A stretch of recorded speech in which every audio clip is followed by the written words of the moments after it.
Estou de volta ao Caleidoscópio desta noite sobre a prova do Enem. Agora eu quero conversar um pouco com os meus convidados aqui, artistas, músicos de primeira qualidade. Novamente, obrigado, viu, pela presença. Ó, Tereza e as Cores é um espetáculo musical, mas tem interação com teatro, artistas visuais, não é isso? Isso. Também tem um direito a cinema também, né?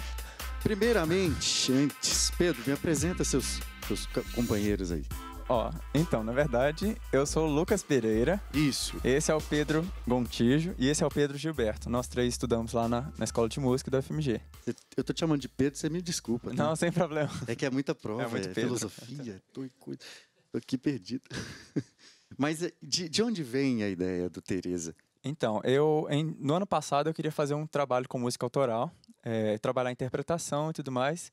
E aí eu encontrei com o Pedro lá na escola, eu já sabia que ele compunha, e aí ele me apresentou algumas músicas, e aí eu fiz esse trabalho de interpretação, né, de construção do espetáculo e da produção, né, de cenário, figurino, arranjos para os músicos tocarem, né? Porque tem piano, violão, bateria, percussão, back vocals, 3 violinos 1, 3 violinos 2, 3 violas, violoncelos. E é um grupo grande, né? Isso, são 20 pessoas, 2 atrizes, né? 20 pessoas, 2 atrizes, 22 pessoas, né?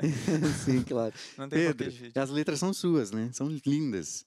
É isso, presta aí. Obrigado, as letras são minhas, sim. E elas todas foram escritas, assim, no período de 2013, 2014, né, em que eu fiz o conceito geral desse primeiro ciclo, assim, que eu chamei de Tereza e as Cores. Por que Tereza e as Cores? Porque O nome é ótimo. Obrigado. Eu acho que Tereza é um nome muito... Eu acho um nome muito lírico, assim, e muito tranquilo. Não dá, acho que não se percebe, ou talvez não se imagine que quer dizer fera em grego, né? E é um período em que eu atravessava uma fase complexa, né, com a minha saúde mental, extremamente fragilizada, e eu fui levado a questionar a minha relação com o mundo e a minha maneira de entender as coisas. E então as cores é uma referência a essa gradação, né, de percepção da realidade. Poxa, que lindo, cara. De verdade. Eu não sabia. O Roger sabia, né, Roger? O Roger mexeu aí com a cabeça. Sabia que Tereza é fera.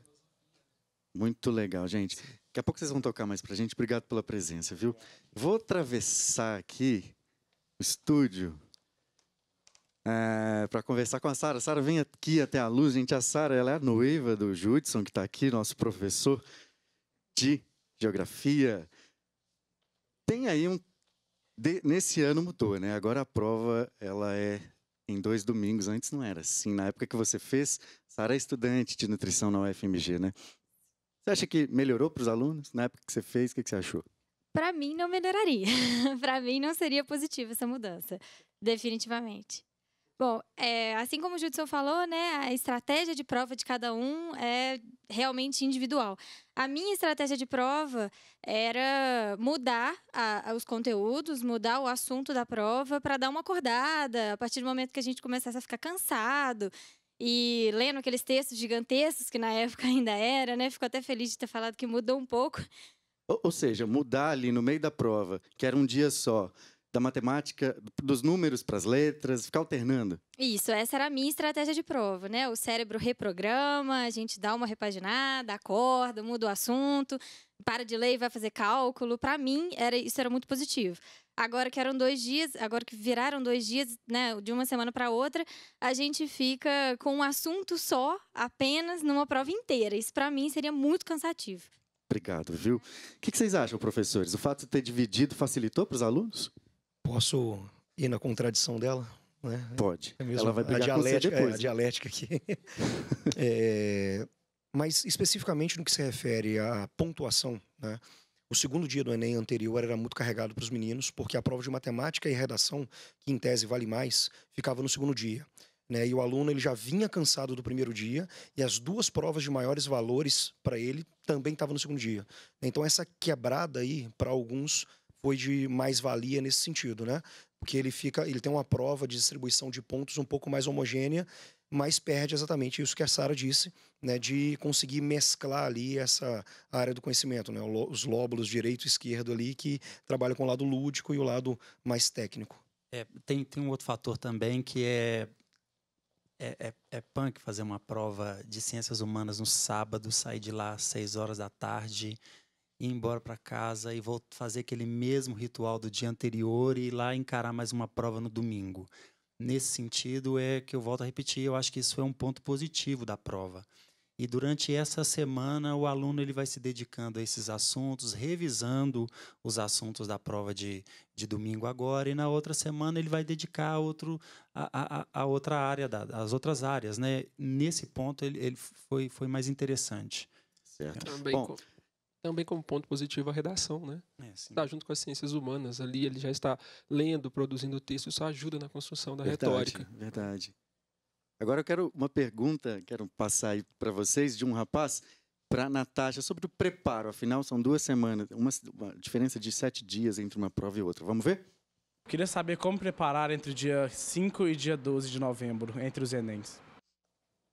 Bom, a preparação, eu concordo com o Éder, porque esse tempo de uma semana, ele vem para ajudar. Claro que cada um tem um perfil. Mas respondendo à pergunta, né, já fazendo o link aqui, é exatamente isso. Se num domingo você não foi tão bem, você tem aí uma semana para você conseguir se estabilizar psicologicamente e também em outros aspectos. Afinal de contas, a gente tem uma variação de uma semana, e isso é muito importante. Mas, por exemplo, evitar de tentar saber o resultado, a não ser que o seu perfil seja um perfil muito diferente. Aquela pessoa fica muito ansiosa, curiosa para saber como que ela se desempenhou na prova. Mas, se você tiver a intenção de fazer a leitura do resultado, faça isso de uma maneira prudente, conhecendo seu perfil. E isso vai ser bom para mim, porque na maior parte dos casos, você sai ali do estado de equilíbrio. Então, pode ser bom a pessoa sentir que ela foi bem na prova e isso motivá-la para fazer outra prova? Pode, mas seria um upgrade.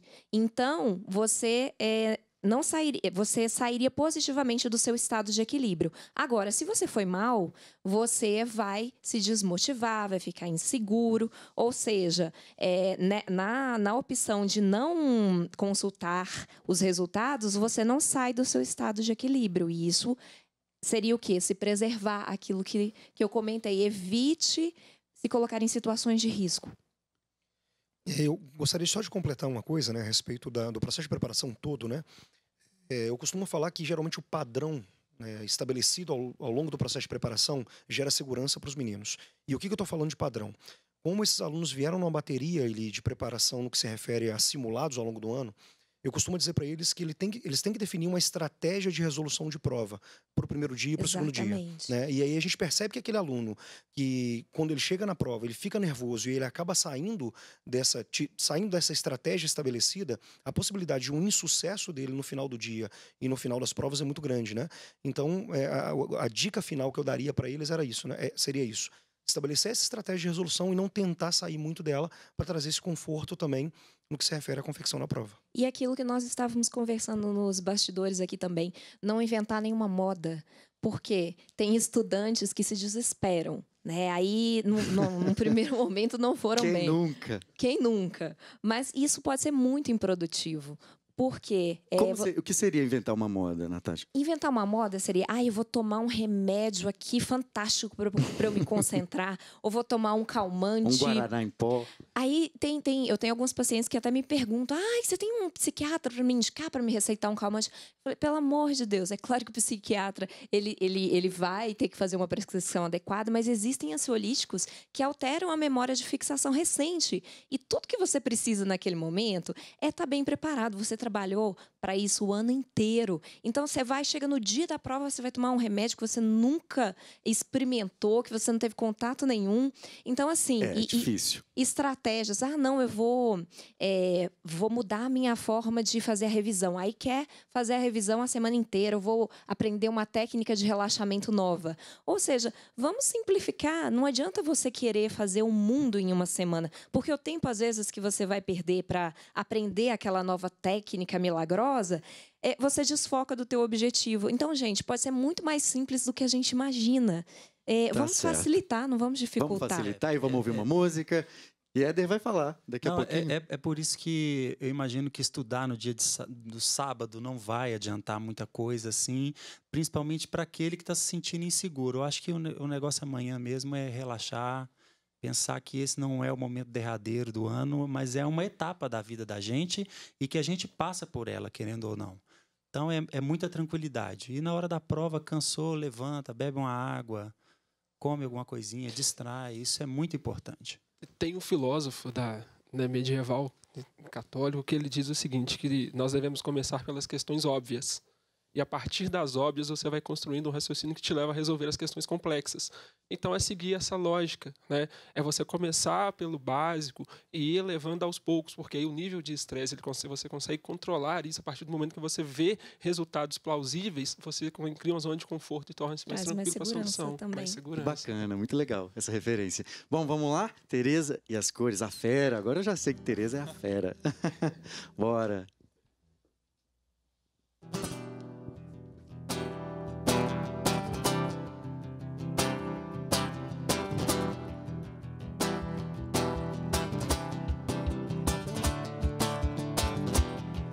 Filete de sangue sobre o cobre, esse vil metal. Cobra a língua que lambe o banqueiro, reclame o que sobra do dia. Um castelo de areia desmanchado num temporal. A ruína certeira, virtude certeira, o que sobra do dia é a dor de ter, mais que ter que ser. Saber que o ser tem final e saber que o saber não se basta a si só. Saber que o ser tem final. Um retrato partido, sonhos gastos no enxoval. Todo medo sentido e o amor presumido que sobra do dia. Um silêncio molhado, confissões que não têm final.